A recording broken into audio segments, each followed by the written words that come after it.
Je vous donne ma Ferrari si vous arrivez à la démarrer. » Le millionnaire rit, désignant le vieil homme simplement vêtu au milieu de la fête. Il ne savait pas qu'il pariait avec la mauvaise personne. Dites-nous dans les commentaires d'où vous nous regardez et participez à ce moment spécial. Antoine. Dubois se déplaçait dans le salon de marbre comme s'il en était le propriétaire. En vérité, il l'était. Sa société d'investissement venait de fêter ses 10 ans, et la soirée de gala qu'il organisait dans l'hôtel le plus luxueux de Paris n'était pas seulement une célébration, c'était une démonstration de pouvoir. Le costume sur mesure à 10 000 € épousait parfaitement son corps athlétique de 38 ans, et la montre suisse à son poignet coûtait plus que ce que beaucoup d'invités gagnaient en une année entière. Mesdames et messieurs, veuillez me suivre jusqu'au hall principal pour la surprise de la soirée, annonça Antoine d'une voix forte et avec un sourire répété.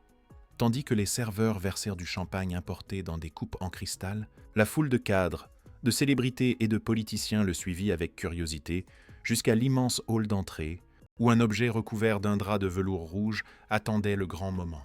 Antoine fit signe à tous de s'approcher, formant un demi-cercle autour de l'attraction mystérieuse. Après beaucoup de travail, de dévouement et, pourquoi ne pas le dire, un peu de chance, le moment est venu de m'offrir quelque chose de vraiment spécial, dit Antoine en tirant le tissu d'un geste théâtral. Les invités poussèrent des exclamations d'admiration lorsque la Ferrari F458, rouge brillante, fut révélée sous les lumières du salon. C'était un chef-d'œuvre automobile, un symbole du succès qu'Antoine s'efforçait tant d'afficher.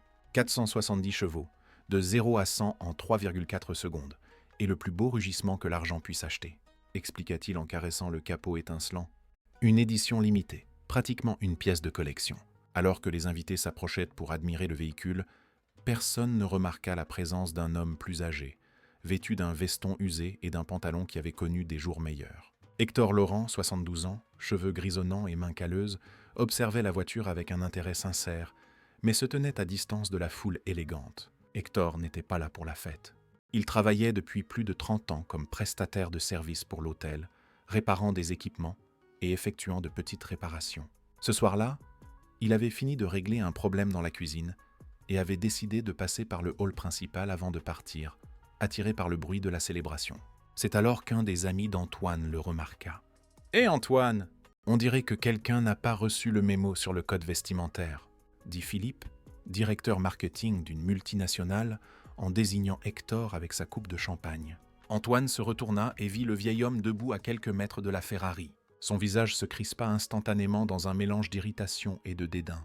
« Sécurité », appela Antoine, faisant signe à l'un des hommes en costume noir qui gardèrent l'entrée. « Nous avons un intrus. » Hector perçut le mouvement et se tournait déjà pour partir quand Antoine, sentant une opportunité de divertir ses invités, leva la main. « Attendez, laissez-le rester, » dit-il, un sourire malicieux se dessinant sur ses lèvres. « Venez par ici, mon cher monsieur. Vous aimez mon nouveau jouet ?» Hector hésita, gêné par l'attention soudaine de dizaines de personnes élégamment vêtues. C'était un homme discret qui avait passé toute sa vie à travailler dur, sans attirer l'attention. Mais quelque chose dans le ton condescendant d'Antoine le dérangea profondément. « C'est une très belle voiture, » répondit Hector d'une voix calme, s'approchant lentement. « Belle ?» Antoine éclata de rire, suivi par quelques invités. « Ce n'est pas seulement beau, mon ami. C'est une œuvre d'art en mouvement, un exemple de la plus haute ingénierie italienne. Quelque chose qui coûte plus que ce que vous pourriez gagner en plusieurs vies. » Le visage d'Hector resta impassible, mais ses yeux enregistraient chaque détail du véhicule avec une précision que personne là-bas ne remarqua. La soupape d'admission latérale est légèrement désalignée, commenta Hector à voix basse, presque pour lui-même. « Quoi ?» Antoine s'approcha, feignant de ne pas avoir bien entendu. « Qu'avez-vous dit à propos de ma Ferrari ?» Hector se racla la gorge, mal à l'aise avec l'attention. « Rien d'important, monsieur.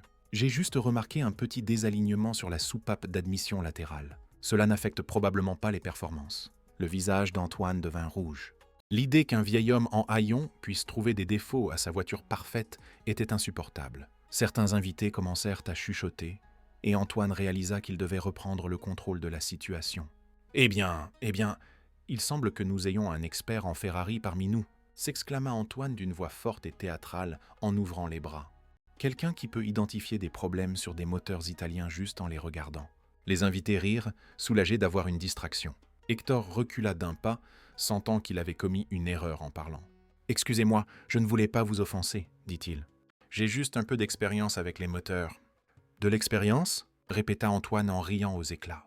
Bien sûr que vous en avez. Je parie que vous conduisez une Ferrari tous les jours pour aller au travail, n'est-ce pas? D'autres rires résonnèrent dans le salon.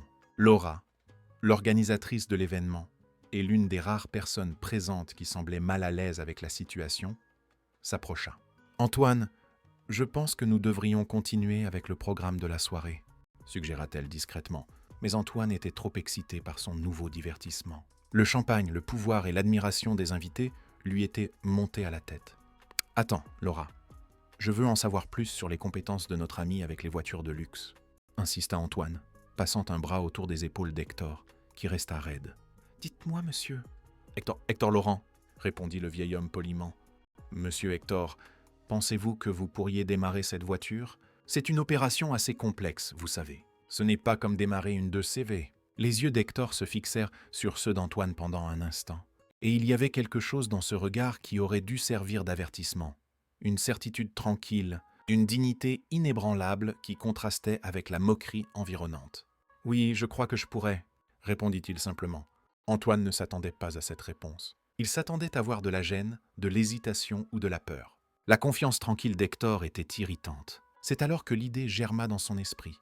Une idée parfaite pour impressionner ses invités et remettre ce vieil importun à sa place. « Mesdames et messieurs, » y annonça Antoine en se tournant vers la foule, les bras levés. « Je viens d'avoir une idée brillante. Monsieur Hector, ici présent, croit qu'il peut démarrer ma Ferrari. » Antoine sortit les clés de sa poche et les fit tinter en l'air. « Alors je vais faire une proposition intéressante. Si monsieur Hector arrive à démarrer ma voiture, je lui donne la Ferrari. Oui, vous avez bien entendu. Je vous donne ma Ferrari, si vous arrivez à la démarrer. » Anis Cacron. Il y eut un moment de silence stupéfait, suivi de rires et d'exclamations incrédules. Quelqu'un commença à filmer avec son téléphone portable. « Antoine, tu es fou ?» demanda Philippe entre deux rires. « Et s'il y arrive ?»« Impossible, » répondit Antoine avec confiance. Ce modèle a un système de démarrage spécifique. Il ne suffit pas de tourner la clé. Il y a une procédure spéciale que le concessionnaire m'a apprise. Même les voituriers de l'hôtel n'y arrivent pas du premier coup. Hector resta silencieux, observant la scène avec une expression neutre. Son regard se tourna vers Laura, qui semblait vraiment mal à l'aise avec la tournure des événements. « Antoine, ce n'est pas nécessaire, » tenta-t-elle d'intervenir à nouveau. « Monsieur Hector veut probablement juste rentrer chez lui. »« Ne sois pas rabat-joie, Laura, » répondit Antoine sans quitter Hector des yeux. « J'offre la chance d'une vie à notre ami. »« Alors, monsieur Hector, acceptez-vous le défi? »« La Ferrari contre eux ? » ?»« Eh bien, contre rien en fait. Vous n'avez qu'à essayer. » Hector regarda la voiture, puis les gens autour de lui, des cadres riches, des célébrités, tous attendant de rire de son échec. L'humiliation était programmée dans le divertissement de la soirée. « Je n'ai pas besoin d'une telle voiture, monsieur, » répondit Hector calmement. « Oh, allez, ce n'est pas une question de besoin. » insista Antoine en s'approchant et en baissant la voix. « C'est une Ferrari. Elle vaut plus d'1 million d'euros. Vous pouvez la vendre et ne plus jamais travailler de votre vie. » Hector soupira, réalisant qu'Antoine ne le laisserait pas partir facilement. Il valait peut-être mieux en finir. « Très bien, » accepta-t-il finalement. « Je vais essayer. » Un murmure d'excitation parcourut la foule. Antoine sourit triomphalement, tendant les clés à Hector avec une fioriture théâtrale. « Mesdames et messieurs, le moment que tout le monde attendait. Notre ami Hector va tenter de démarrer ma Ferrari. S'il y parvient, elle est à lui. S'il échoue, eh bien, au moins il aura une histoire à raconter à ses petits-enfants. » Les invités s'approchèrent, formant un cercle autour de la voiture. Les téléphones portables furent levés pour enregistrer le moment. Hector marcha lentement vers le véhicule, sentant le poids des regards moqueurs. En ouvrant la portière du conducteur, il fit quelque chose que personne n'attendait. Avant de monter, il passa doucement la main sur le flanc de la voiture, dans un geste presque révérencieux, comme un musicien qui salue son instrument avant une représentation. « Regardez, il dit au revoir à la voiture avant même d'entrer », cria quelqu'un, provoquant une vague de rire. Hector entra dans la voiture et s'installa sur le siège en cuir. La portière se referma avec un son solide, étouffant partiellement les voix et les rires. Pendant un instant, il fut seul à l'intérieur de cette œuvre d'ingénierie. Antoine s'approcha de la fenêtre, souriant avec arrogance. « N'oubliez pas, il ne suffit pas de tourner la clé. Bonne chance. » Hector ne répondit pas. Ses yeux parcoururent le tableau de bord. Les commandes, le levier de vitesse. Ses mains, marquées par des décennies de travail, touchèrent le volant avec une familiarité surprenante. Dehors, Antoine croisa les bras, savourant à l'avance le moment où Hector tournerait la clé sans succès. Il essaierait à nouveau, serait embarrassé et finirait par abandonner. À l'intérieur de la voiture, Hector ajusta le siège et les rétroviseurs avec des mouvements précis. Il posa le pied sur l'embrayage et de la main droite, positionna le levier de vitesse. Ses doigts trouvèrent les boutons sur le volant comme s'il les connaissait intimement. Antoine commença à être légèrement mal à l'aise devant la manière méthodique et confiante avec laquelle Hector se préparait. Il n'y avait pas l'hésitation qu'il s'attendait à voir. « Et pas besoin de faire semblant de savoir ce que vous faites !» cria Antoine, essayant de garder un ton badin. « Essayez juste de la démarrer. » Hector prit une profonde inspiration, appuya sur le bouton de démarrage tout en exécutant une séquence spécifique de commandes que très peu de personnes en dehors de l'usine de Maranello connaissaient. Le moteur de la Ferrari prit vie instantanément, avec un rugissement puissant et parfaitement accordé qui fit taire la foule. Ce ne fut pas un démarrage quelconque, ce fut un démarrage parfait, comme si la voiture elle-même reconnaissait les mains qui la commandaient. Le visage d'Antoine se décomposa. Le sourire moqueur fit place à une expression de choc puis de panique. Il regarda autour de lui, voyant les expressions tout aussi stupéfaites de ses invités. « C'est de la chance. » Ah, s'exclama-t-il en s'approchant de la fenêtre du conducteur. « Vous avez dû deviner la séquence. » Hector coupa le moteur et sortit de la voiture avec le même calme qu'il y était entré. Il rendit les clés à Antoine. « Ce n'était pas de la chance, monsieur Dubois. J'ai travaillé dans la division d'ingénierie de Ferrari à Maranello pendant 27 ans. J'étais le chef de l'équipe de développement des moteurs qui a créé ce modèle spécifique. » Un silence absolu s'abattit sur le hall. Antoine pâlit, réalisant l'ampleur de son erreur. « C'est un mensonge, » balbutia-t-il, mais sans conviction.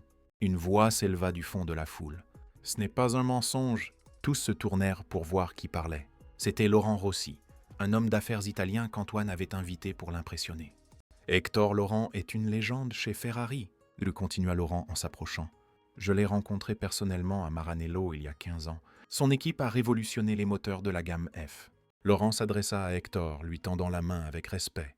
« Monsieur Laurent, c'est un honneur inattendu de vous rencontrer ici. Qu'est-ce qui vous amène en France ? » « Je suis revenu il y a quelques années pour m'occuper de ma sœur malade, » répondit simplement Hector. « Après son départ, j'ai fini par rester. Je fais de petits travaux d'entretien pour m'occuper. » Laura s'approcha d'Antoine, qui semblait avoir vu un fantôme. « Tu viens de parier ta Ferrari avec l'un des plus grands esprits de l'ingénierie automobile mondiale, » murmura-t-elle. Antoine regarda les clés dans sa main, puis Hector, qui discutait respectueusement avec Laurent Rossi. L'humiliation qu'il avait prévue pour le vieil homme s'était retournée contre lui-même, devant tous ses invités importants. « Attendez un moment, » dit Antoine d'une voix forte, retrouvant une partie de son sang-froid. « C'était clairement un coup monté. Vous vous connaissez. Vous avez planifié ça pour me ridiculiser. » Hector se tourna vers Antoine avec un regard las. « Monsieur Dubois, je faisais simplement mon travail à l'arrière de l'hôtel lorsque vous m'avez appelé. Je n'ai rien planifié. Je ne savais pas que vous seriez ici, encore moins que vous auriez une Ferrari. »« Ah, c'est vrai !» confirma Laura. « Monsieur Laurent travaille pour l'hôtel depuis des années. » C'était une coïncidence. « Coïncidence ou non ?» insista Antoine, la voix tremblante de colère. Je plaisantais évidemment en disant que je donnais la voiture. Tout le monde l'a compris. Un murmure de désapprobation parcourut la foule. Le charme de la soirée était rompu. « En réalité, » dit Laurent Rossi, « vous avez annoncé votre pari très clairement. Nous l'avons tous entendu, et Monsieur Laurent a rempli sa part du contrat. »« C'est ridicule !» explosa Antoine. « Je ne vais pas donner une voiture à 1 million d'euros pour une plaisanterie. » Hector observa la scène un instant, puis secoua légèrement la tête. « Gardez votre voiture, monsieur Dubois. Elle ne m'intéresse pas. » Il se tourna pour partir, mais Antoine, toujours furieux et humilié, ne put se retenir. « C'est ça, retournez à votre place. Vous n'appartiendrez jamais à ce monde de toute façon. » Hector s'arrêta et se retourna lentement. Pour la première fois, une émotion forte traversa son visage. Pas de la colère, mais une sorte de pitié. « J'ai déjà appartenu à ce monde, monsieur Dubois, et j'ai découvert qu'il y a des choses bien plus précieuses que les voitures de luxe et les fêtes élégantes. La dignité, par exemple. » Sur ces mots, Hector se dirigea vers la sortie, laissant derrière lui un Antoine abasourdi et une foule d'invités qui le regardèrent désormais d'un nouvel œil, non plus comme l'hôte réussi de la soirée, mais comme quelqu'un qui avait révélé son vrai caractère de la pire manière possible. Laura s'approcha d'Antoine, parlant à voix basse pour que lui seul entende. « Tu as 2 options maintenant. Tu peux le laisser partir et ruiner complètement ta réputation devant tous tes contacts professionnels importants, ou tu peux faire ce qui est juste. » Antoine regarda les clés dans sa main, la voiture étincelante et la silhouette d'Hector qui s'éloignait. Il avait imaginé ce moment, la révélation de sa nouvelle Ferrari, comme l'apogée de sa carrière, le symbole ultime de son succès. Au lieu de cela, C'était devenu le moment où tout le monde avait vu qui il était vraiment. Les invités observaient, stupéfaits, tandis qu'Hector se dirigeait vers la sortie. Le silence dans le salon était presque palpable. Antoine resta paralysé, tenant les clés de la Ferrari avec des doigts tremblants.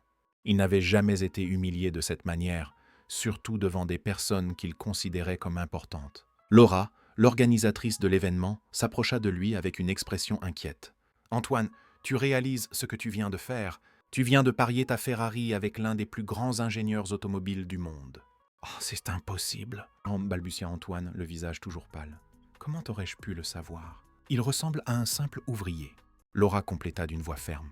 « C'est peut-être le moment de réaliser que les vêtements ne définissent pas la valeur d'une personne. » Laurent Rossi, l'homme d'affaires italien qui avait reconnu Hector, s'approcha. « Savez-vous ce qui est le plus impressionnant, Antoine ? Hector Laurent a refusé des fortunes pour travailler chez d'autres constructeurs. Il est aussi connu pour son intégrité que pour son génie mécanique. » Antoine n'arrivait pas à comprendre ce qui se passait. Sa soirée parfaite, sa célébration, son moment de triomphe, tout était ruiné à cause d'un pari stupide. Et pire, maintenant tous ses invités le fixèrent avec un mélange de déception et de mépris. « Je vais le rattraper », décida soudainement Antoine, tendant les clés à Laura. « Garde ça !» Il courut jusqu'à l'entrée de l'hôtel, cherchant Hector. Il aperçut le vieil homme déjà sur le trottoir, marchant lentement vers l'arrêt de bus. « Monsieur Laurent, attendez !» cria Antoine en courant pour le rattraper. Hector s'arrêta et se retourna. Son visage ne montrait aucune colère, seulement une profonde lassitude. « Que voulez-vous maintenant, monsieur Dubois ? Une autre occasion d'humilier quelqu'un ?» Antoine déglutit. Cette simple question le frappa avec une force inattendue. « Non, je suis venu m'excuser et parler de la Ferrari. Je vous ai déjà dit que je ne veux pas de votre voiture, » répondit Hector, reprenant sa marche. « J'ai un bus à prendre. S'il vous plaît, » insista Antoine en marchant à ses côtés. « 5 minutes de votre attention, c'est tout ce que je demande. » Hector soupira et s'arrêta de nouveau. 5 minutes. Antoine regarda autour de lui, mal à l'aise d'être dans la rue, vêtu d'un costume hors de prix et parlant à un vieil homme simplement habillé. « Pouvons-nous retourner à l'intérieur ? Je préfère discuter ici, » répondit Hector. « Le temps presse, monsieur Dubois. » Antoine comprit qu'il n'avait pas le choix. « Monsieur Laurent, soyons pratiques. Vous avez démarré ma Ferrari, vous avez gagné le pari. Légalement, la voiture est à vous. Je ne suis pas intéressé par les litiges juridiques, » répondit Hector. « J'ai démarré votre voiture pour montrer que j'en étais capable, pas pour vous la prendre. »« Mais vous avez gagné, » insista Antoine, confus par ce refus. « Elle vaut plus d'1 million d'euros. » Hector sourit légèrement. « Monsieur Dubois, j'ai déjà possédé de telles voitures. J'ai eu des manoirs, des comptes en banque suisse, des œuvres d'art. Savez-vous ce que... »« J'ai appris que rien de tout cela n'a d'importance quand on perd le respect de soi-même. »« Je ne comprends pas, » dit Antoine, sincèrement perplexe. « Clairement, non, » acquiesça Hector. « Mais peut-être qu'un jour vous comprendrez qu'humilier les autres ne vous rend pas plus grand. Cela montre seulement à quel point vous êtes petit. » Antoine sentit son visage brûler. Jamais personne ne lui avait parlé de cette façon. « Le bus arrive, » dit Hector, regardant au-delà d'Antoine. « Vos 5 minutes sont écoulées. »« Attendez, » demanda Antoine, désespéré de ne pas perdre le contrôle de la situation. « Et si nous passions un accord, vous acceptez la voiture, mais vous me la revendez pour un prix juste. Disons 50 000 euros ?» Hector regarda Antoine avec une expression de pitié. « Vous n'avez toujours rien compris, n'est-ce pas ? Il ne s'agit pas d'argent. » Le bus s'arrêta à côté d'eux. Hector fit un pas vers la porte qui s'ouvrait. « 100 000 euros !» offrit Antoine, presque en criant. « En espèces, dès demain. » Hector s'arrêta sur le seuil du bus et se retourna. « Monsieur Dubois, je vais vous raconter une histoire. Quand j'avais 19 ans, j'ai quitté une petite ville de province avec seulement les vêtements que je portais. Je suis allé en Italie, sans parler la langue, sans connaître personne. J'ai eu faim, j'ai dormi dans la rue, j'ai fait des boulots que vous n'imagineriez même pas. Savez-vous pourquoi ? Parce que j'aimais les voitures. Pas comme un statut, pas comme des symboles de richesse. J'aimais l'ingénierie, la perfection mécanique, la beauté fonctionnelle. » Antoine resta silencieux, incapable de l'interrompre. « Après des années de travail acharné, j'ai été remarqué par un ingénieur de Ferrari. Il a vu en moi quelque chose que je ne savais même pas que j'avais. Il m'a donné une chance quand personne d'autre ne l'aurait fait. Savez-vous ce que j'ai appris avec lui ? Que la vraie valeur d'une personne ne réside pas dans ce qu'elle possède, mais dans ce qu'elle crée, dans ce qu'elle donne au monde. » Hector regarda le chauffeur de bus, qui attendait patiemment, puis se tourna de nouveau vers Antoine. « Votre voiture, monsieur Dubois, n'est qu'un objet. Beau, puissant, précieux, mais juste un objet. Ce que vous avez fait ce soir, cependant, c'est tenter de briser l'esprit d'un autre être humain pour le pur plaisir. Cela a un prix bien plus élevé qu'1 million d'euros. Le chauffeur de bus fit un signe pour indiquer qu'il devait partir. « Je dois y aller, » dit Hector en montant dans le bus. « J'espère sincèrement qu'un jour vous comprendrez ce que j'ai essayé de vous dire. »« Et la Ferrari ?» demanda Antoine, toujours confus. « Faites-en quelque chose de bien, » répondit Hector alors que les portes se fermaient. « Peut-être que cela vous aidera à mieux dormir la nuit. » Le bus partit, laissant Antoine seul sur le trottoir, se sentant petit pour la première fois de sa vie. Quand il retourna dans le salon, la fête n'était plus la même. De petits groupes discutaient à voix basse et de nombreux invités étaient déjà partis. Laura l'attendait près de la voiture. Elle lui demanda en lui rendant les clés. « Et alors ? Il n'a pas voulu de la voiture » répondit Antoine encore abasourdi. « Il a dit que je devrais en faire quelque chose de bien. »« Et que vas-tu faire » demanda Laura. Antoine regarda la Ferrari étincelante, qui lui semblait maintenant différente. « Je ne sais pas. » La fête se termina tôt. Au fur et à mesure que les invités prenaient en congé, Antoine remarqua leurs regards. Ce n'était plus de l'admiration ou de l'envie, c'était des regards de jugement, de déception. En rentrant chez lui dans sa Ferrari, Antoine ressentait un vide que l'argent n'avait jamais comblé. Les paroles d'Hector résonnaient dans son esprit. Pour la première fois, il ne remettait pas seulement en question ce qu'il avait fait ce soir-là, mais tout ce qu'il avait fait au fil des ans. Il arriva à son penthouse et jeta les clés de la voiture sur la table basse. Il se servit un whisky cher et se dirigea vers le balcon. La ville scintillait sous lui, des millions de lumières représentant des millions de vies, chacune avec sa propre histoire, ses propres luttes. « Qui est Hector Laurent ?» murmura-t-il pour lui-même en prenant son téléphone. La recherche sur Internet révéla plus que ce qu'Antoine attendait. Des articles dans des magazines spécialisés, des interviews dans des émissions de télévision européennes, des photos avec de grands noms de l'industrie automobile mondiale. Hector n'était pas seulement un ingénieur talentueux, c'était une légende vivante. Un article en particulier attira son attention. Le génie silencieux. Comment Hector Laurent a révolutionné les moteurs Ferrari avant de disparaître. C'était un reportage datant de 5 ans, détaillant la brillante carrière d'Hector et sa soudaine disparition du monde de l'entreprise. Hector Laurent a surpris le monde de l'automobile en annonçant sa retraite au sommet de sa carrière, disait le texte. Des sources proches affirment qu'il a vendu toutes ses propriétés en Italie et est retourné en France pour s'occuper de sa sœur malade. Son lieu de résidence actuel est inconnu et il refuse toutes les offres d'interview ou de consultation. Antoine continua à lire, absorbant chaque détail de la vie extraordinaire de cet homme. Hector avait commencé comme simple mécanicien et, grâce à un travail acharné et un talent naturel, était devenu l'un des ingénieurs les plus respectés au monde. Laurent a toujours été connu pour son humilité, et poursuivait l'article. Même au sommet de sa gloire, il vivait modestement et donnait une grande partie de ses revenus à des œuvres de charité. Sa devise était « Ne me donnez pas de crédit, donnez des opportunités aux jeunes talents ». Antoine ferma le navigateur et resta à regarder l'écran blanc de son téléphone. Il se sentait de plus en plus petit.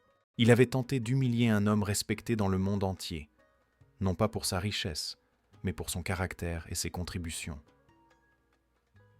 Le lendemain matin, Antoine se réveilla avec une idée fixe en tête. Il devait retrouver Hector, non pas pour s'excuser, bien qu'il sache qu'il le devait, mais pour comprendre, pour apprendre. Son premier arrêt fut l'hôtel où la fête avait eu lieu. Il parla au directeur, décrivant Hector et posant des questions sur lui. « Ah, monsieur Laurent, » répondit le directeur avec un sourire. « Il travaille pour nous depuis quelques années, pour de petites réparations. Un homme extraordinaire, mais très réservé. »« Savez-vous où je peux le trouver ?» demanda Antoine. Le directeur hésita. « Je ne suis pas autorisé à divulguer les informations personnelles des employés, monsieur Dubois. » Antoine acquiesça, comprenant la position du directeur. « Bien sûr, je comprends. Mais pourriez-vous lui remettre quelque chose de ma part ?»« Certainement, » y accepta le directeur. Antoine prit une carte de visite et écrivit au dos. « Monsieur Laurent, j'aimerais beaucoup discuter. S'il vous plaît, appelez-moi, c'est important. » Il ajouta son numéro de portable personnel et l'attendit au directeur. « Je la lui remettrai dès son arrivée. » Oh, promis le directeur. Antoine quitta l'hôtel sans grand espoir. Pourquoi Hector le contacterait-il après ce qui s'était passé? Pourtant, il sentait qu'il devait essayer. Il passa les jours suivants distrait, ignorant les appels professionnels et annulant ses rendez-vous. Il ne parvenait pas à se sortir l'incident de la tête. Les paroles d'Hector, le regard des invités, le sentiment d'avoir été exposé sous son pire jour. Le jeudi, près d'une semaine après l'incident, son portable sonna. Un numéro inconnu. « Allô ?» répondit Antoine, essayant de contrôler son anxiété. Monsieur Dubois. La voix à l'autre bout du fil était sans équivoque. C'est Hector Laurent. J'ai reçu votre message. Antoine sentit son cœur s'accélérer. Monsieur Laurent, merci de me rappeler. J'aimerais discuter en personne, si possible. Il y eut un bref silence. Pourquoi voulez-vous me voir, monsieur Dubois? Antoine hésita, cherchant les mots justes. Parce que depuis cette nuit, je ne peux pas m'empêcher de penser à ce que vous avez dit. J'ai besoin de comprendre. Comprendre quoi, exactement? Comment quelqu'un qui a tout eu, argent, célébrité, reconnaissance mondiale, choisit une vie simple à réparer des choses dans un hôtel? Hector rit doucement. Cela vous semble si étrange? Cela semble impossible, admit Antoine. Très bien, dit Hector après quelques secondes. Nous pouvons nous rencontrer, mais pas dans un restaurant cher ou dans votre bureau. Venez chez moi dimanche, à 10h. Hector donna l'adresse, une rue dans un quartier modeste de la banlieue parisienne, et raccrocha avant qu'Antoine ne puisse répondre.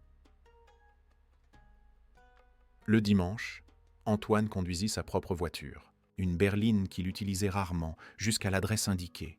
C'était une petite maison, avec un jardin bien entretenu à l'avant. Rien qui ne suggère que là vivait une personne qui avait autrefois possédé des manoirs en Europe. Il se gara et se dirigea vers la porte, se sentant étrangement nerveux. Avant qu'il ne puisse sonner, la porte s'ouvrit. « Ponctuel », observa Hector. « Entrez, je vous en prie. » Antoine entra dans la maison simple mais impeccablement propre. Les murs étaient décorés de photographies anciennes, beaucoup montrant des voitures de course et des équipes d'ingénieurs. Sur une étagère, plusieurs trophées et plaques de reconnaissance partagèrent l'espace avec des livres techniques et des modèles réduits de Ferrari. « Acceptez-vous un café ?»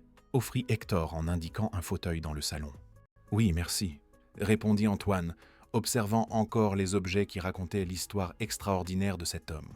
Hector alla à la cuisine et revint quelques minutes plus tard avec 2 tasses de café simple. « Vous gardez tous ces prix », commenta Antoine en désignant l'étagère. « Mais vous avez choisi une vie si simple », compléta Hector, s'asseyant dans un fauteuil en face.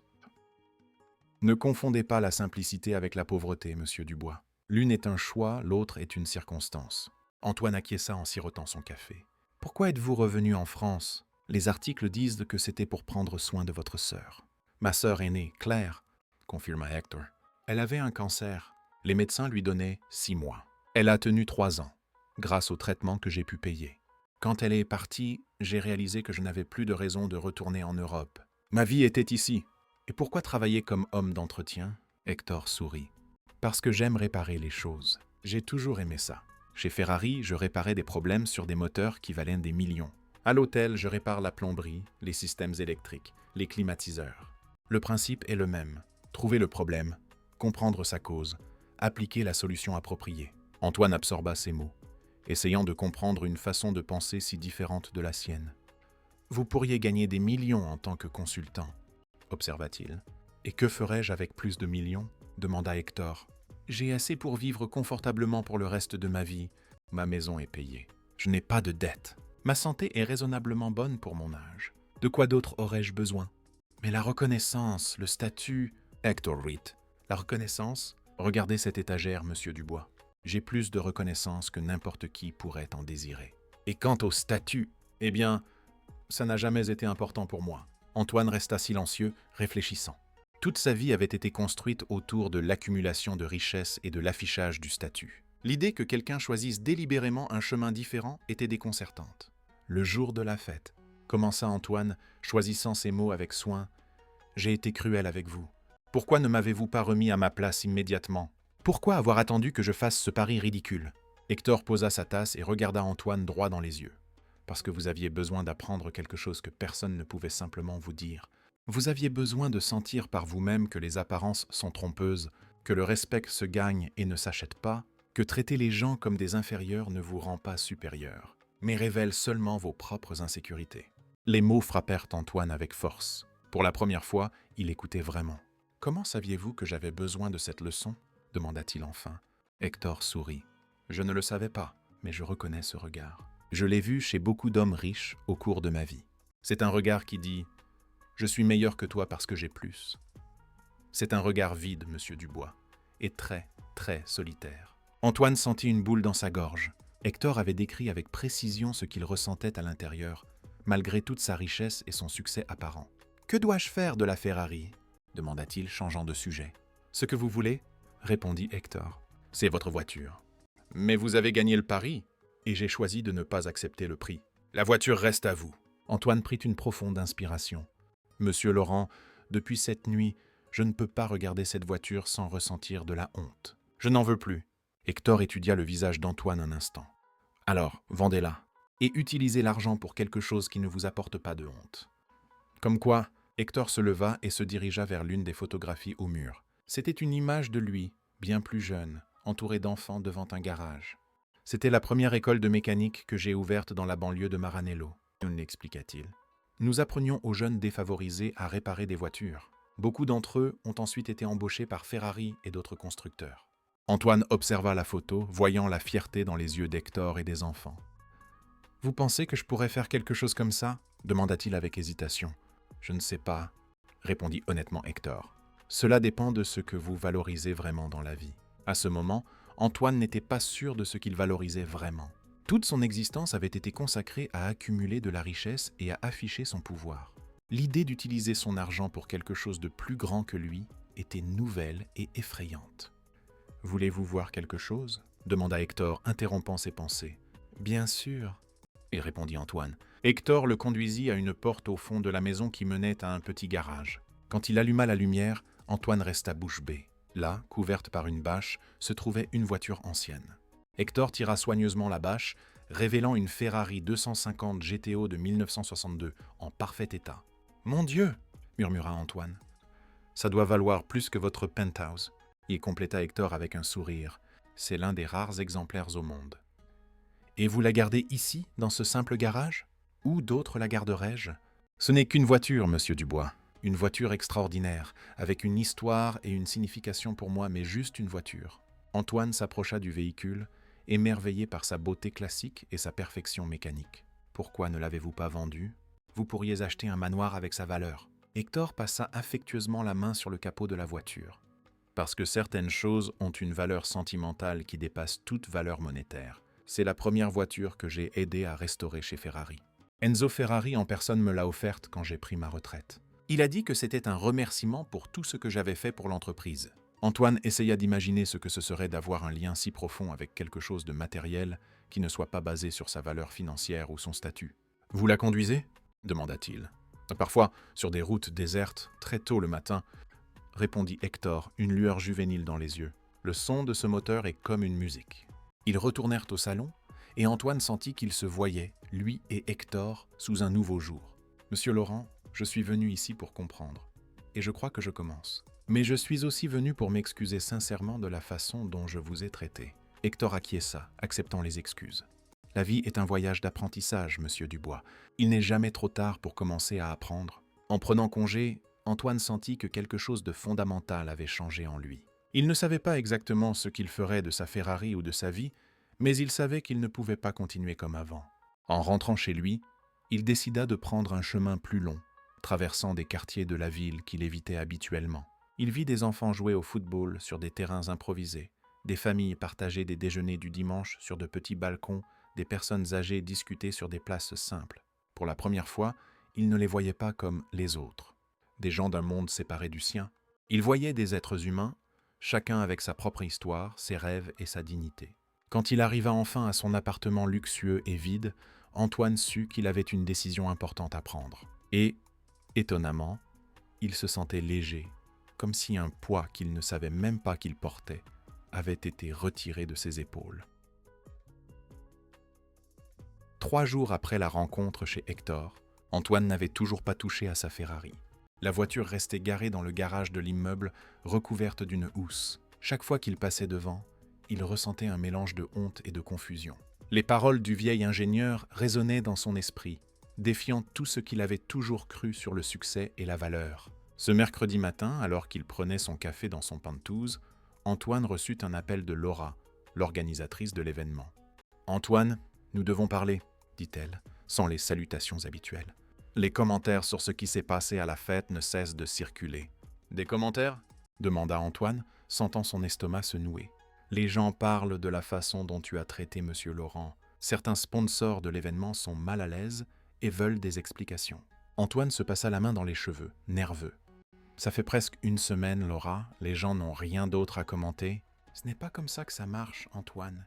Tu as publiquement humilié un homme qui est pratiquement une légende vivante dans le monde de l'automobile. Laurent Rossi a déjà appelé 3 fois pour savoir comment nous allons remédier à la situation. Remédier? Que veulent-ils que je fasse? J'ai déjà parlé à Monsieur Laurent, je me suis excusé personnellement. Mais personne ne le sait. Hi, répondit Laura. Ce que tout le monde a vu, c'est toi essayant d'humilier un vieil homme et ensuite faisant un scandale quand tu as perdu le pari.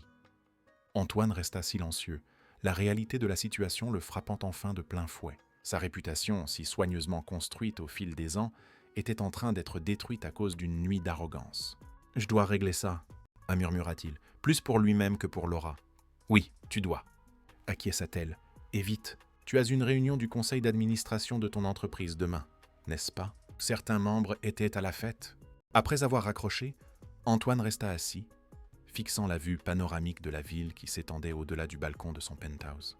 Pour la première fois, le luxe qui l'entourait lui semblait vide, sans but. Il décida qu'il devait agir. Il appela son chauffeur et lui demanda de préparer la voiture. Pas la Ferrari, mais la berline. Il devait revoir Hector.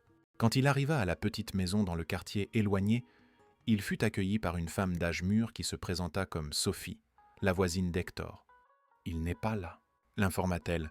« Il est allé à l'hôpital ce matin. »« L'hôpital » demanda Antoine, inquiet. « Il est malade ?» Sophie hésita, évaluant clairement si elle devait partager des informations avec un étranger. « Qui êtes-vous, au juste ?»« Je m'appelle Antoine Dubois. J'ai rencontré Monsieur Laurent récemment. Nous travaillons sur un projet ensemble. » L'expression de Sophie changea en entendant le nom. « Ah, vous êtes celui de la Ferrari. » Antoine déglutit, réalisant que sa renommée s'était étendue jusqu'ici. « Oui, c'est moi. Il m'a parlé de vous, » dit Sophie, son ton maintenant plus froid. « Il a dit que vous aviez le potentiel pour être une meilleure personne. » Ces mots frappèrent Antoine comme un coup de poing. Hector, même après tout ça, voyait quelque chose de bon en lui. « S'il vous plaît, » demanda-t-il, « je dois lui parler. »« C'est important. » Sophie l'étudia un moment avant de se décider. « Il est à l'hôpital Sainte-Claire, pas comme patient. Il y va 3 fois par semaine pour faire du bénévolat dans le service pédiatrique. » Arthur la remercia et retourna rapidement à sa voiture. Pendant le trajet vers l'hôpital, il réfléchissait à ce qu'il dirait à Hector. Il était si habitué à négocier, à manipuler les situations à son avantage, mais avec le vieil ingénieur, rien de tout cela ne fonctionnait. L'hôpital Sainte-Claire se trouvait dans un quartier modeste. C'était un bâtiment ancien mais bien entretenu. Antoine se gara et entra, se sentant déplacé dans son costume cher au milieu de personnes d'apparence simple qui attendèrent d'être soignées. À la réception, une infirmière âgée le regarda avec curiosité. « Puis-je vous aider ?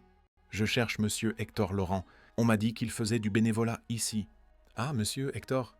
sourit-elle. « Il est au service pédiatrique, au 4e étage. Les enfants l'adorent quand il vient. Il raconte des histoires merveilleuses sur les voitures de course et les endroits lointains. » Antoine la remercia et se dirigea vers l'ascenseur. Au 4e étage, il suivit le son de rires d'enfants jusqu'à une grande salle de jeu où plusieurs enfants, certains en fauteuil roulant, d'autres avec des tubes à oxygène, étaient réunis en demi-cercle. Au centre, assis sur une chaise simple, se trouvait Hector. Il portait une chemise à carreaux propre mais simple et racontait une histoire avec animation, gesticulant avec ses mains. Sur ses genoux reposait un modèle réduit d'une ancienne Ferrari. « Et c'est ainsi que nous avons réussi à faire tenir le moteur pendant les 24 heures du Mans, même quand tout le monde disait que c'était impossible. » concluait Hector, au grand plaisir des enfants qui applaudissaient avec enthousiasme. Une petite fille d'environ 7 ans, le crâne complètement chauve, visiblement à cause de la chimiothérapie, leva la main. « Monsieur Hector, est-ce que vous avez peur de quelque chose ?» Hector réfléchit un moment, son visage prenant une expression sérieuse. « J'ai peur des gens qui ne valorisent que les choses matérielles et oublient ce qui compte vraiment. La gentillesse, le respect, la compassion. » Ses yeux rencontrèrent ceux d'Antoine, qui observait depuis la porte.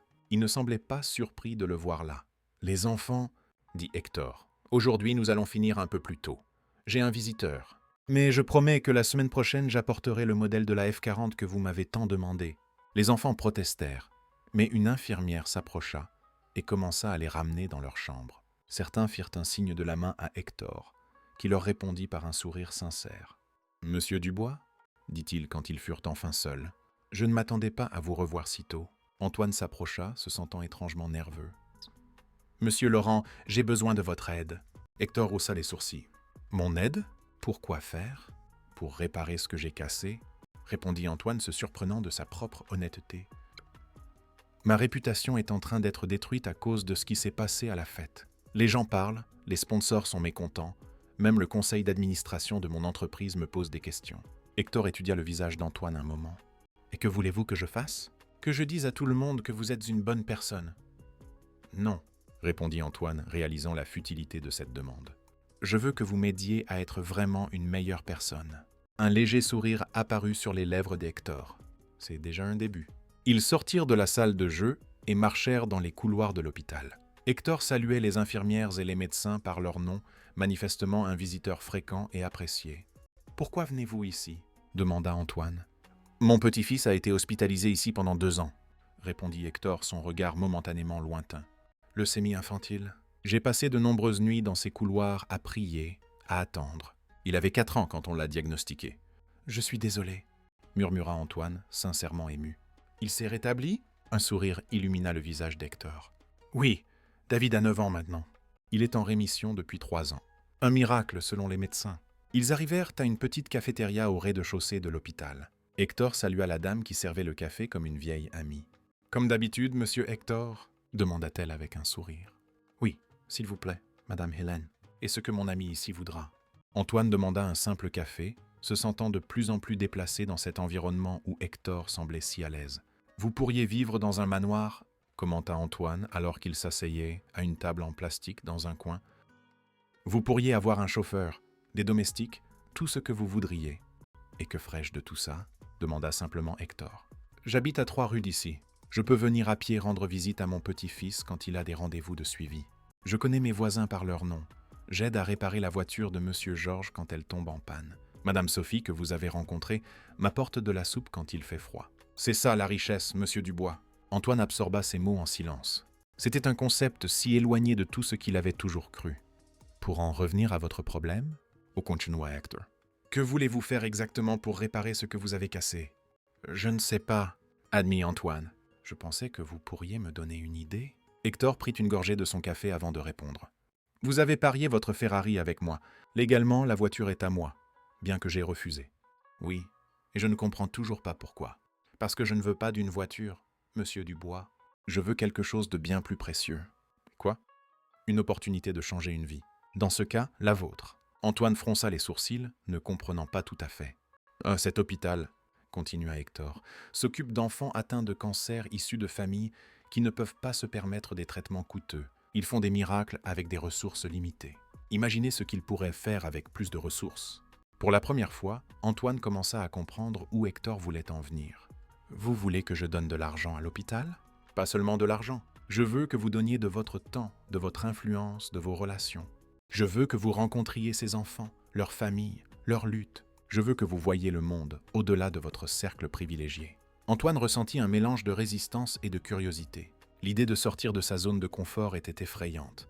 Mais en même temps, quelque chose en lui aspirait à un but plus significatif.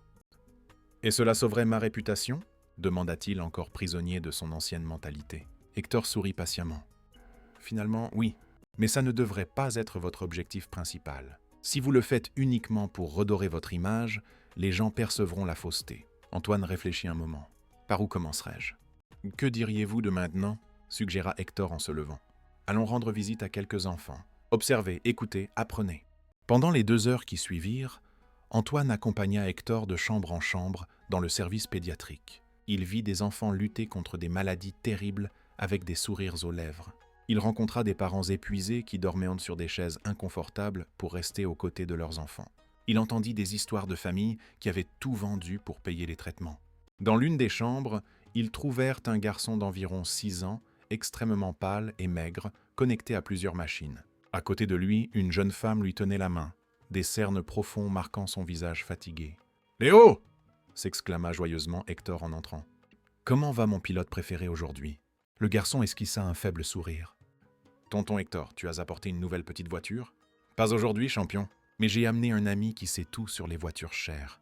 Voici monsieur Antoine. » Antoine s'approcha timidement du lit. « Bonjour Léo. Vous avez une voiture de course ?» demanda le garçon avec des yeux brillants. Antoine échangea un regard avec Hector avant de répondre. « J'ai une Ferrari rouge. » Moi !» s'exclama Léo, son énergie momentanément renouvelée. Comme celle de Schumacher. Vous pourrez m'emmener faire un tour quand je serai guéri ? La mère du garçon sourit tristement, et Antoine réalisa qu'il y avait une histoire non dite là. Une histoire qu'Hector semblait connaître. Bien sûr, répondit Antoine, sentant quelque chose se briser en lui. Ce sera la première balade après ta sortie d'ici. Après quelques visites supplémentaires, Antoine et Hector prirent congé des enfants et quittèrent l'hôpital. Le soleil de l'après-midi était déjà bas et une douce brise soufflait. « Léo ne guérira pas, n'est-ce pas ?» demanda Antoine alors qu'il se dirigeait vers le parking. Hector secoua lentement la tête. Les médecins lui donnent au maximum 2 mois. La leucémie est trop avancée et la famille n'a pas les moyens de payer des traitements expérimentaux à l'étranger. « Combien ça coûterait ?» demanda Antoine, ressentant une urgence qu'il n'avait jamais connue auparavant. Le traitement, environ 500 000 €, sans compter l'hébergement et les dépenses en Allemagne pendant au moins 6 mois. Antoine s'arrêta de marcher. « La valeur de ma Ferrari ?» Hector ne dit rien, observant simplement Antoine traiter cette information.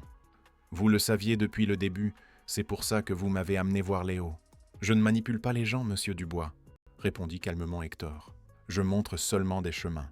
Ce que vous décidez de faire est entièrement votre choix. » Antoine prit une profonde inspiration, regardant de nouveau vers l'hôpital.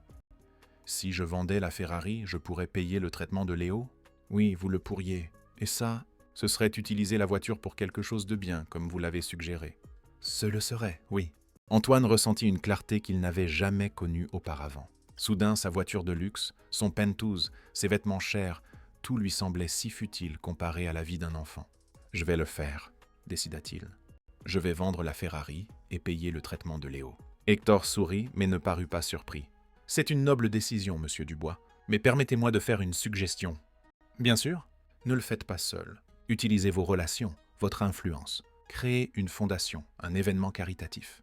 Montrez à vos pairs qu'il existe un but plus grand pour la richesse que vous possédez tous. » Antoine acquiesça lentement, les idées se formant déjà dans son esprit. Une vente aux enchères caritatives. Il pourrait mettre la Ferrari aux enchères, inviter des personnes influentes. Exactement. Transformez votre chute en une opportunité de vous relever, non seulement vous-même, mais aussi beaucoup d'autres. Quand ils arrivèrent à la voiture d'Antoine, Hector lui tendit la main pour prendre congé. « Vous avez un bon cœur, monsieur Dubois. Vous avez juste oublié de l'écouter pendant trop longtemps. » Antoine serra la main du vieil homme, ressentant un profond respect qu'il n'avait jamais éprouvé pour personne auparavant. « Merci de m'avoir montré le chemin, monsieur Laurent. »« Hector », corrigea le vieil ingénieur avec un sourire. « Mes amis m'appellent Hector. » Antoine lui rendit son sourire, se sentant, peut-être pour la première fois de sa vie, vraiment riche. Les jours suivants, Antoine travailla sans relâche sur son nouveau projet. Il convoqua une réunion d'urgence avec le conseil d'administration de son entreprise et, à la surprise de tous, ne présenta ni chiffres ni stratégie commerciale, mais des photos des enfants de l'hôpital Sainte-Claire. « Messieurs, mesdames, » commença-t-il la voix ferme mais humble. « Je sais que beaucoup d'entre vous étaient des présents à la fête la semaine dernière et ont été témoins d'un comportement dont je ne suis pas fier. » Le silence dans la salle était palpable. Personne ne s'attendait à un aveu d'erreur aussi direct de la part d'Antoine Dubois, connu pour son arrogance et son obstination. Cette nuit m'a appris une leçon précieuse sur l'humilité et le but. Et maintenant, je veux transformer cette erreur en quelque chose de positif, non seulement pour mon image ou pour l'entreprise, mais pour des enfants qui ont vraiment besoin de notre aide. Il expliqua son plan. Une vente aux enchères caritatives, où sa Ferrari serait l'article principal, avec tous les revenus destinés au traitement des enfants atteints de cancer à l'hôpital Sainte-Claire. L'entreprise parrainerait l'événement, invitant clients, partenaires et personnalités influentes de la société. « Il ne s'agit pas seulement de relations publiques, » souligna Antoine. « Il s'agit de redéfinir qui nous sommes en tant qu'organisation et en tant qu'individus. Il s'agit d'utiliser notre privilège pour faire une réelle différence dans la vie des personnes qui en ont vraiment besoin. » Contre toute attente, le Conseil approuva le plan à l'unanimité. Plus encore, plusieurs membres proposèrent de contribuer avec des objets personnels de valeur pour la vente aux enchères. Laura, l'organisatrice de l'événement où tout avait commencé, fut la première personne qu'Antoine contacta pour organiser la vente aux enchères caritatives. « Je suis choquée, » admit-elle lorsqu'ils se rencontrèrent pour discuter des détails. « Je n'aurais jamais imaginé que tu subirais une transformation aussi profonde en si peu de temps. »« Moi non plus, » répondit honnêtement Antoine. « Mais après avoir rencontré Hector, après avoir vu ses enfants, j'ai réalisé à quel point ma vie était vide. » Laura étudia son visage un moment. « Tu as vraiment changé, n'est-ce pas ?» Ce n'est pas juste une stratégie de relations publiques. Non, confirma Antoine. C'est bien plus que ça. C'est un réveil. La vente aux enchères fut fixée à 2 semaines de là. Un délai suffisant pour tout organiser, mais pas au point de compromettre les chances de Léo, dont la santé se détériorait rapidement. Pendant cette période, Antoine visita l'hôpital presque tous les jours. Parfois, il y retrouvait Hector, racontant des histoires aux enfants ou simplement discutant avec les parents épuisés, offrant des mots de réconfort et d'espoir. Lors d'une de ces visites, Antoine rencontra David, le petit-fils d'Hector. C'était un garçon énergique et souriant, sans aucun signe visible de la maladie qui avait failli le tuer. Il était à l'hôpital pour un simple contrôle de routine. « Papy m'a parlé de ta Ferrari », dit David, les yeux brillants d'excitation. « C'est vrai que tu vas la vendre pour aider Léo ?»« Je vais la mettre aux enchères », corrigea gentiment Antoine. « Et oui, tout l'argent sera utilisé pour aider Léo et d'autres enfants comme lui. » David acquiesça, approuvant l'idée. Papy dit toujours que les choses ne sont que des choses, mais que les gens sont des trésors. Antoine sourit, reconnaissant la sagesse d'Hector dans les mots de son petit-fils. « Ton grand-père est un homme très sage. »« Le plus sage du monde » s'exclama David avec une fierté enfantine. « Tu savais qu'il a déjà construit des moteurs pour Senna ? Il a une photo d'eux ensemble. » Antoine ne le savait pas, et cette révélation ne fit qu'accroître son respect pour Hector. L'homme qu'il avait tenté d'humilier avait côtoyé des légendes, avait marqué l'histoire, et pourtant il avait choisi une vie simple dédiée à aider les autres. La veille de la vente aux enchères, Antoine reçut un appel inattendu. C'était le médecin de Léo, le docteur Costa. « Monsieur Dubois, » dit-il, la voix grave, « nous devons parler de Léo. Son état s'est considérablement aggravé ces dernières 24 heures. Je ne pense pas que nous puissions attendre beaucoup plus longtemps pour le traitement en Allemagne. » Antoine sentit son sang se glacer. « Combien de temps a-t-il ? » ?»« Des jours, peut-être. 1 semaine, au maximum. »« La vente aux enchères est demain, » répondit Antoine, son esprit travaillant frénétiquement. « Je peux avancer le paiement, utiliser mes propres réserves, jusqu'à ce que l'argent de la vente arrive. »« Ce serait l'idéal, » acquiesça le médecin. « J'ai déjà contacté la clinique en Allemagne. Ils peuvent le recevoir immédiatement, mais ils ont besoin de la garantie de paiement. J'enverrai les documents aujourd'hui même, » promit Antoine, et je fournirai un jet privé pour le transporter avec tout le confort et l'équipe médicale nécessaire. Après avoir raccroché, Antoine resta assis un long moment, absorbant la gravité de la situation. Il était sur le point de transférer une somme énorme de ses économies personnelles pour sauver un enfant qu'il connaissait à peine. 1 mois plus tôt, il aurait considéré cela comme de la folie. Maintenant, cela semblait la seule chose juste à faire. Il reprit le téléphone et appela Hector, lui expliquant la situation. « Tu en es sûr ?» demanda Hector. « C'est une grande responsabilité financière à assumer seul. »« J'en suis certain, » répondit Antoine sans hésitation. « L'argent de la vente couvrira éventuellement la somme, mais même si ce n'était pas le cas, j'ai déjà pris ma décision. Léo partira pour l'Allemagne demain matin, même si je dois aussi vendre mon appartement. » Il y eut un bref silence à l'autre bout du fil. Quand Hector parla de nouveau, sa voix était étranglée par l'émotion. « Antoine, » dit-il, utilisant son prénom pour la première fois, « tu as vraiment trouvé ton chemin. » Le jour de la vente aux enchères arriva avec une intensité émotionnelle qu'Antoine n'avait jamais connue. Il se réveilla avant l'aube, après une nuit de sommeil agité. La première chose qu'il fit fut de vérifier son téléphone. Il y avait un message du docteur Costa. « Léo est stabilisé pour le voyage. L'ambulance arrivera à l'hôpital à 8 heures. » Antoine avait tout organisé pendant la nuit. Un jet médicalisé privé attendait à l'aéroport, équipé de tout ce dont Léo pourrait avoir besoin pendant le vol vers l'Allemagne. La clinique de Munich avait déjà réservé une chambre et réuni une équipe pour le recevoir. Le virement bancaire, avec la compte, avait été confirmé. Il s'habilla rapidement et se rendit à l'hôpital. Il ne portait pas de costume, juste un jean et une chemise simple. Quand il arriva, il trouva Hector déjà là, parlant à voix basse avec les parents de Léo. Antoine s'approcha la mère du garçon dès qu'elle le vit, les yeux rouges d'avoir tant pleuré. « Comment pouvons-nous vous remercier ? Vous sauvez notre fils. » Antoine sentit une boule dans sa gorge. « Pas besoin de remercier. Je veux juste que Léo aille bien. » Le père du garçon, un homme mince aux mains calleuses par le travail acharné, lui tendit une main tremblante. « Monsieur Dubois, j'ai travaillé toute ma vie comme maçon. Je n'aurais jamais pu réunir cet argent, même en 100 ans. Je ne sais pas comment vous rendre l'appareil. Rendez-la en aidant une autre famille quand vous le pourrez, » répondit Antoine, se surprenant de ses propres mots. « C'est comme ça que ça fonctionne. » Hector observait la scène avec un sourire discret. Il s'approcha d'Antoine, alors que les médecins préparaient Léo pour le transport. « Nerveux pour la vente aux enchères ?» demanda-t-il. Pas du tout, répondit honnêtement Antoine. Pour la première fois de ma vie, je ne pense pas à moi-même ou à ce que les autres vont penser. Je veux juste que ça marche. Ça marchera, affirma Hector avec la conviction tranquille qu'Antoine admirait tant. Tu as transformé une situation honteuse en une opportunité de faire le bien.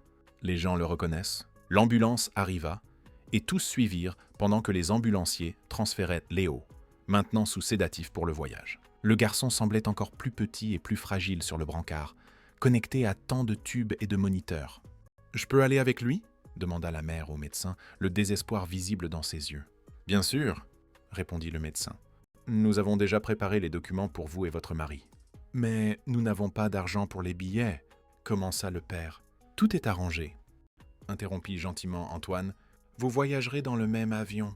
Hébergement, nourriture.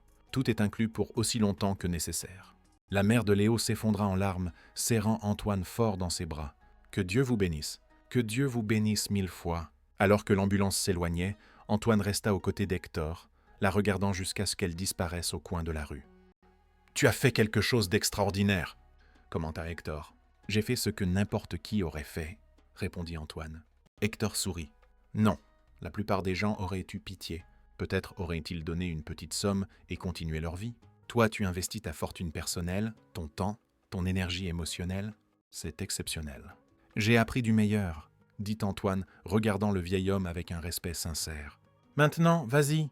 l'encouragea Hector. « T'as une vente aux enchères à préparer. » La salle de réception du même hôtel où tout avait commencé était méconnaissable. Laura avait transformé l'espace en un environnement élégant mais chaleureux, avec des panneaux affichant des photographies des enfants de l'hôpital Sainte-Claire et leurs histoires. La Ferrari rouge était positionnée au centre sous des projecteurs stratégiques qui mettaient en valeur ses lignes impeccables. Mais ce n'était plus un symbole de statut pour Antoine. C'était un moyen d'atteindre une fin bien plus précieuse. Les invités commencèrent à arriver à 19h. Beaucoup de ceux qui avaient été témoins de l'humiliation d'Hector étaient là, maintenant avec des expressions de curiosité et, dans certains cas, d'admiration pour ce qu'Antoine faisait. Laurent Rossi, l'homme d'affaires italien qui avait reconnu Hector à la fête, s'approcha d'Antoine avec un sourire chaleureux. « Monsieur Dubois, je dois admettre que je suis impressionné, » dit-il en lui tendant la main. « Peu d'hommes auraient eu le courage de transformer une erreur aussi publique en quelque chose de si noble. »« Merci d'être venu, monsieur Rossi, » répondit Antoine en lui serrant la main. « Votre présence signifie beaucoup. »« Et où est notre ami Hector ?» demanda Rossi en regardant autour de lui. « Il n'est pas encore arrivé ?»« Pas encore, » répondit Antoine en consultant sa montre. « En fait, je commence à m'inquiéter. » À ce moment, son téléphone sonna. C'était un numéro inconnu. « Monsieur Dubois ?» demanda une voix féminine quand il répondit. « C'est Sophie, la voisine d'Hector. Il m'a demandé de vous prévenir qu'il ne pourra pas assister à la vente aux enchères. Il est à l'hôpital. » Antoine sentit un frisson lui parcourir l'échine. « Que s'est-il passé ? Il a eu une crise cardiaque, » expliqua Sophie, la voix tremblante. « Il a ressenti des douleurs dans la poitrine juste après votre départ ce matin. Il a essayé de les ignorer. Il a dit que c'était juste de la fatigue, mais il a fini par s'évanouir.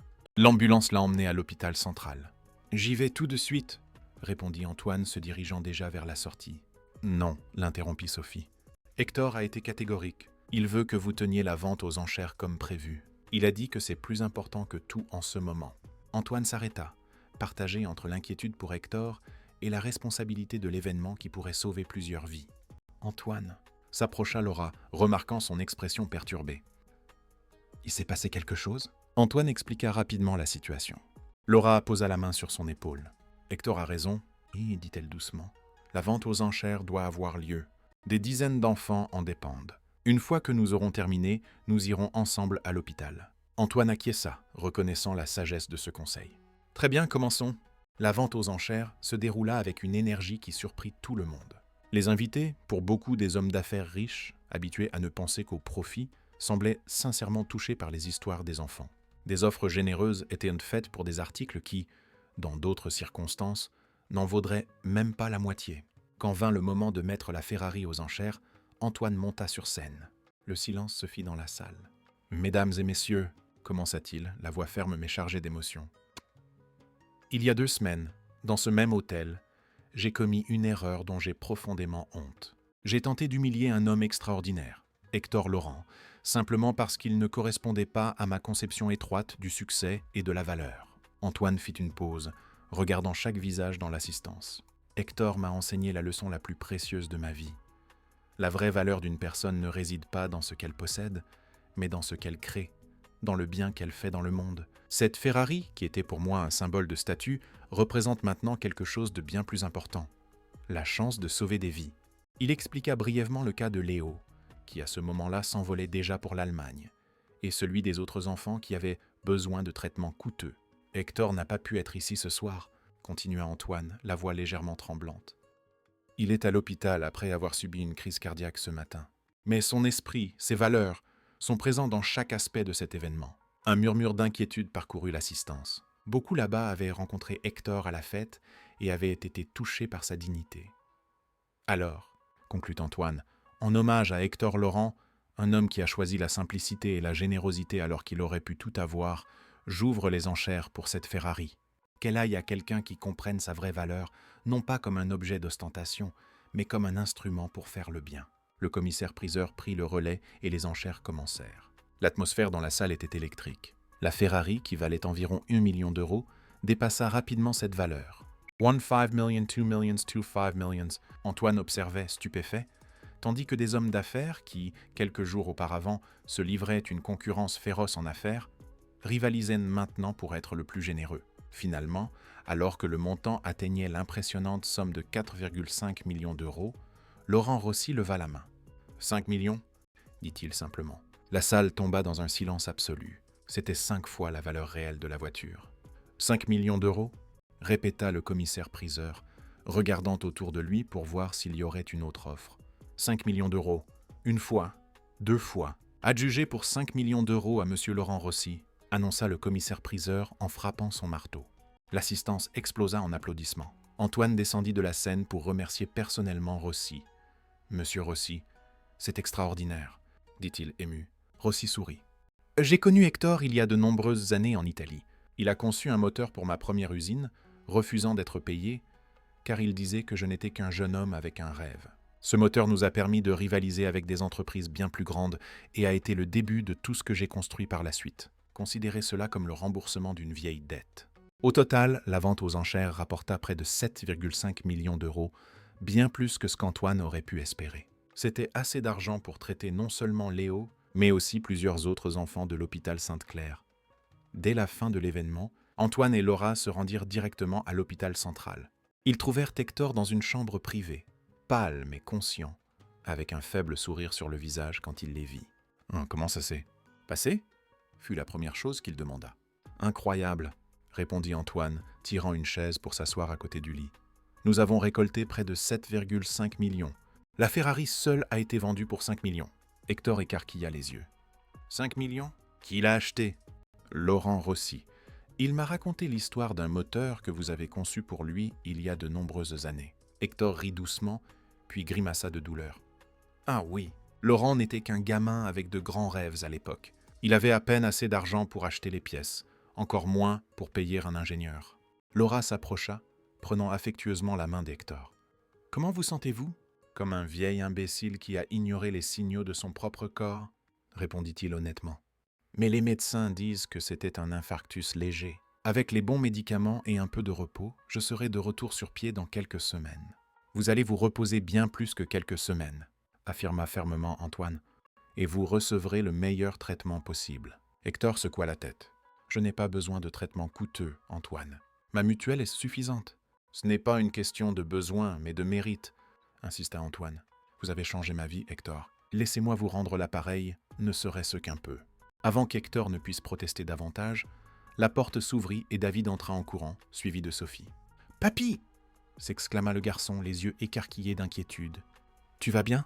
Hector afficha un sourire sincère en voyant son petit-fils. « Je vais bien mieux maintenant que tu es là, champion. » David s'approcha du lit, regardant avec méfiance tous les tubes et moniteurs. « Tu promets que tu ne partiras pas comme mamie ?» Hector déglutit, échangeant un regard avec Antoine. « Je promets que je ferai tout ce que les médecins me diront pour guérir vite. » Pendant que David racontait avec animation sa journée à l'école à son grand-père, Antoine attira Sophie dans un coin de la chambre. « Comment va-t-il vraiment ?» demanda-t-il à voix basse. Sophie soupira. « Les médecins disent qu'il a besoin d'une opération. Il a des blocages dans 2 artères coronaires. Sans l'opération, le risque d'un second infarctus, beaucoup plus grave, est élevé. « Pourquoi n'en a-t-il pas parlé ?»« Vous connaissez Hector ?» répondit Sophie avec un triste sourire. « Il n'aime pas inquiéter les gens, surtout quand d'autres ont des problèmes qu'il considère plus urgents. » Antoine réfléchit un moment. « Combien coûte l'opération ?» Avec sa mutuelle, il lui reste environ 20 000 € à payer. C'est de l'argent qu'il n'a pas. Pas sans vendre sa maison. Il ne vendra rien, déclara Antoine. Je m'en occupe. Sophie l'étudia attentivement. Il est très fier, vous savez. Il n'acceptera pas facilement. Alors nous ne lui dirons pas. Pas encore, décida Antoine. Je parlerai directement au médecin. Les jours suivants, Antoine organisa tout. L'opération d'Hector fut programmée pour la semaine suivante avec le meilleur chirurgien cardiaque de la ville. La fondation créée avec l'argent de la vente, désormais officiellement nommée Fondation Laurent pour l'enfance, y couvrirait toutes les dépenses. Antoine s'arrangea également pour que David soit hébergé dans son penthouse avec une nounou pendant qu'Hector serait à l'hôpital.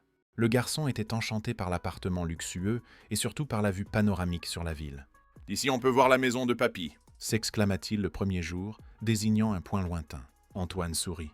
« Oui, et bientôt il sera de retour là-bas, complètement rétabli. »« Pourquoi tu nous aides autant ?» demanda soudainement David, avec la franchise des enfants. Antoine réfléchit un moment. « Parce que ton grand-père m'a appris quelque chose de très important, que la vraie richesse, c'est d'aider les autres, pas d'accumuler des choses. » David acquiesça comme si cela avait parfaitement de sens. « Papy dit toujours ça, c'est la personne la plus riche que je connaisse. »« Il l'est vraiment, » approuva Antoine. Le jour de l'opération, Antoine arriva tôt à l'hôpital. Il trouva Hector déjà préparé pour l'intervention, étonnamment calme. « Je suis entre de bonnes mains, » dit-il quand Antoine lui demanda s'il était nerveux. « J'ai eu une belle vie, je n'ai pas peur. »« Vous avez encore beaucoup à vivre, » affirma Antoine. « David a besoin de vous. Et moi aussi. » Hector haussa les sourcils. « Vous ? Je pensais vous avoir déjà appris tout ce que vous aviez besoin de savoir. »« Loin de là, » sourit Antoine. « J'ai encore beaucoup à apprendre. Par exemple, vous ne m'avez jamais raconté comment vous avez fait fonctionner le moteur de Senna dans les conditions extrêmes de Monaco en 1992. » Hector rit, puis grimaça de douleur. « Je vous raconterai tous mes secrets en sortant d'ici.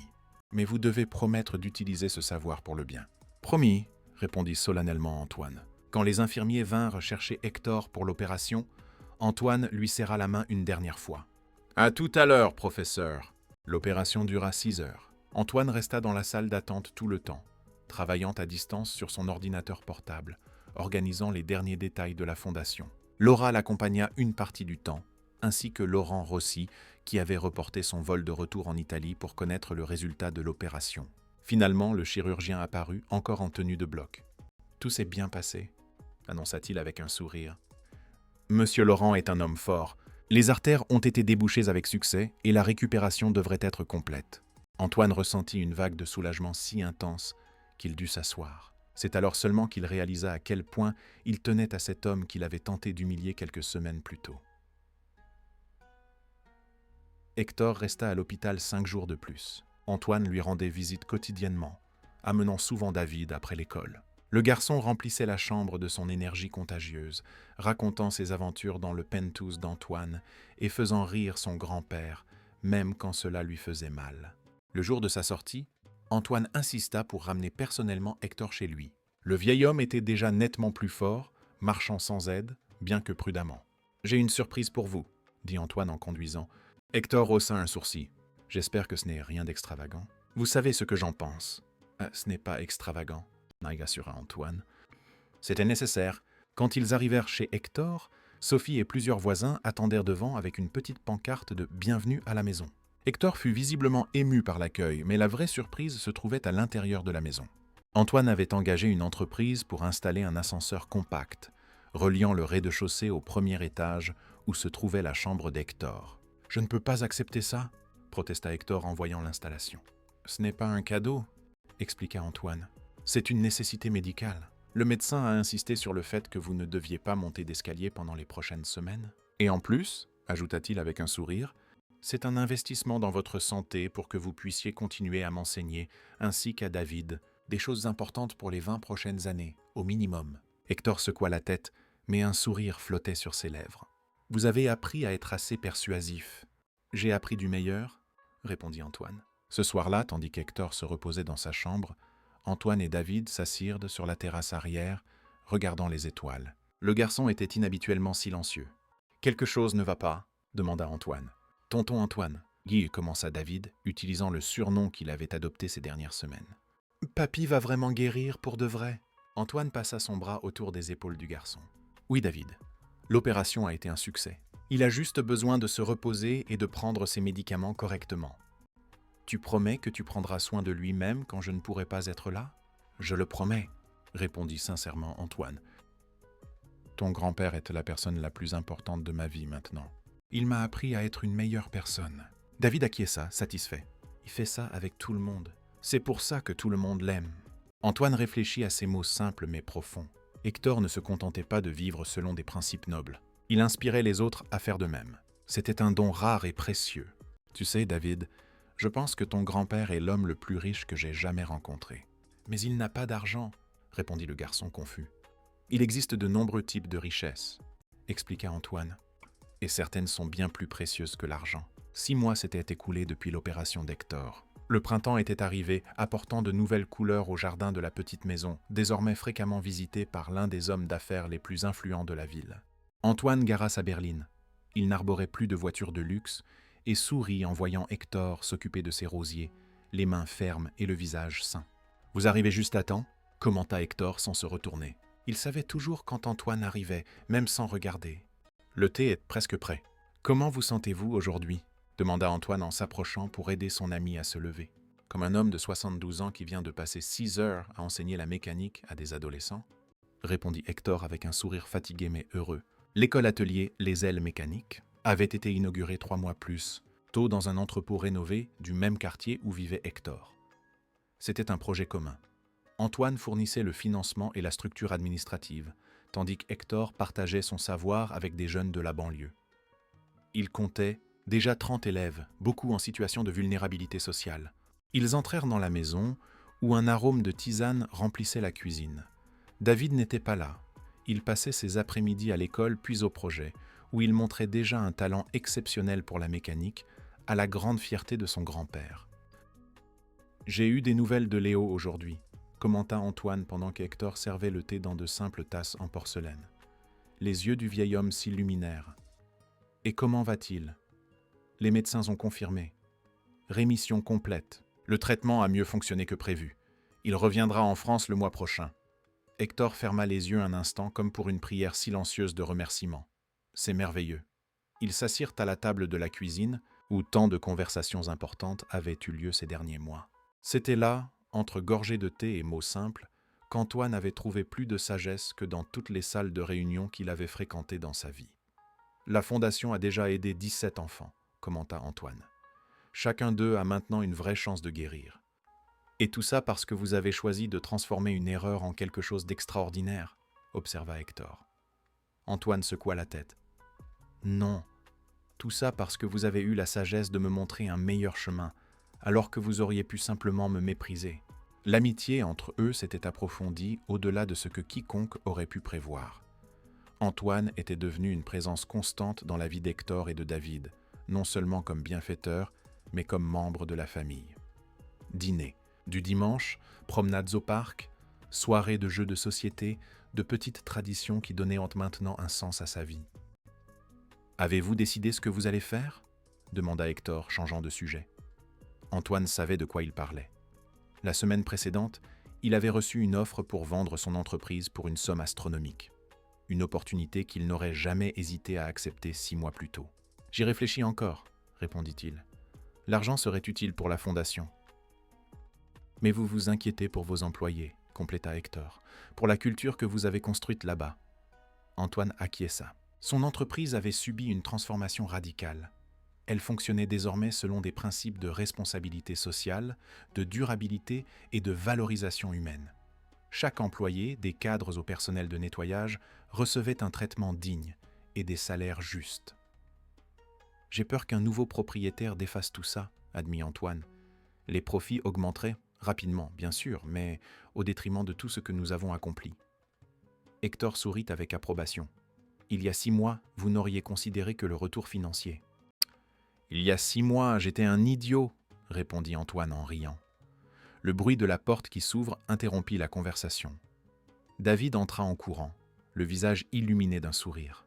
« Papy, Tonton Antoine, j'ai réussi à réparer le moteur de Monsieur Georges.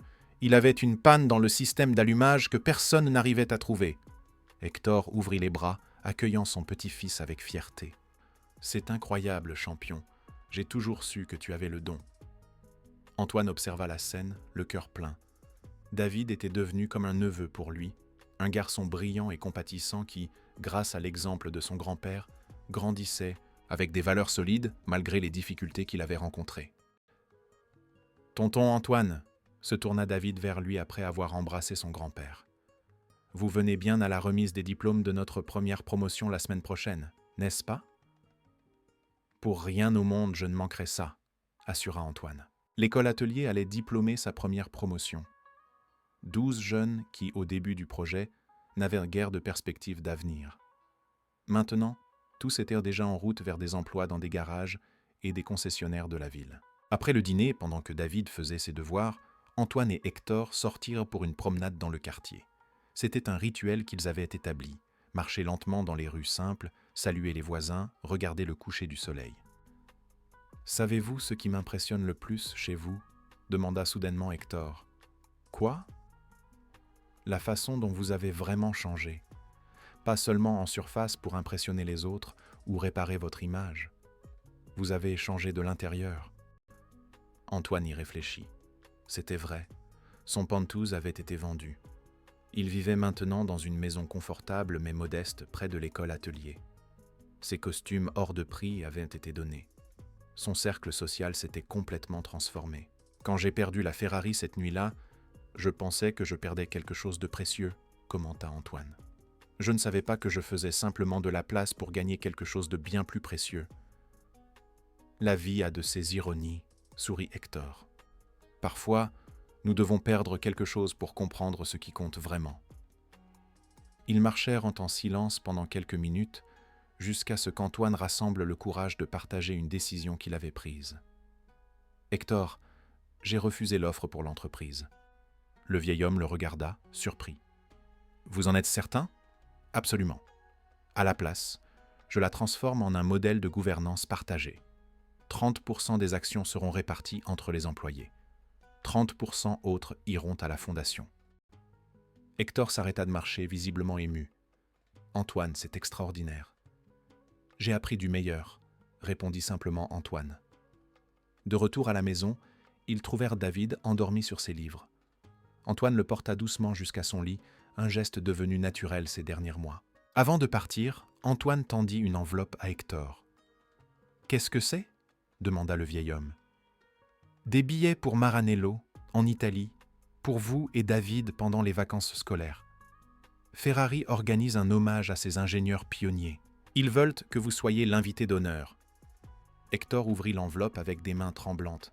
« Comment avez-vous obtenu ça ?»« Laurent Rossi a aidé. Je lui ai dit que vous n'aviez jamais emmené votre petit-fils visiter l'usine où vous avez marqué l'histoire. Il a insisté pour tout organiser. » Pour la deuxième fois ce soir-là, Hector resta sans voix.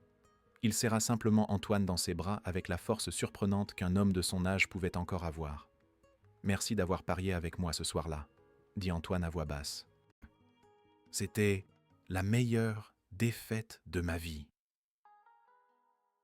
Le jour de la remise des diplômes de la première promotion de l'école atelier, l'entrepôt était décoré avec simplicité mais rempli de dignité. Les familles des diplômés remplissaient les chaises improvisées, les visages marqués par une vie dure mais illuminés de fierté. Hector, vêtu d'un costume simple qu'Antoine avait insisté pour lui offrir, fit un discours bref mais puissant sur la façon dont la connaissance était la seule chose que personne ne pouvait vous enlever. Antoine parla de seconde chance et de la façon dont chacun de ces jeunes lui avait appris plus qu'il ne pourrait jamais leur enseigner. Lorsque la cérémonie se termina et que les certificats furent remis, l'un des élèves, Théo, qui était arrivé au projet après avoir purgé une peine pour de petits délits, s'approcha d'Antoine. « Monsieur Dubois, avant de vous connaître, vous et Monsieur Laurent, je pensais que tous les gens riches étaient pareils, qu'ils ne se souciaient que d'argent et de statut. Vous m'avez montré que j'avais tort, que les gens peuvent changer, que je peux changer. » Antoine posa la main sur l'épaule du jeune homme. « Nous pouvons tous changer, Théo. Parfois, nous avons juste besoin de quelqu'un qui croit en nous. » En regardant autour de lui, Vers Hector, vers les diplômés, vers les familles en fête, Antoine ressentit une certitude qu'il n'avait jamais connue à l'époque où il accumulait les richesses et exhibait des voitures de luxe. C'était la véritable définition du succès. « Je vous donne ma Ferrari si vous arrivez à la démarrer », le millionnaire avait dit cette nuit-là, sans imaginer qu'il perdrait bien plus qu'une voiture. Il perdrait son arrogance, son vide existentiel, sa solitude, et il gagnerait en échange quelque chose qu'aucune fortune ne pourrait acheter, un but. Si vous avez aimé cette histoire, alors likez et abonnez-vous à la chaîne pour ne pas manquer les prochaines vidéos.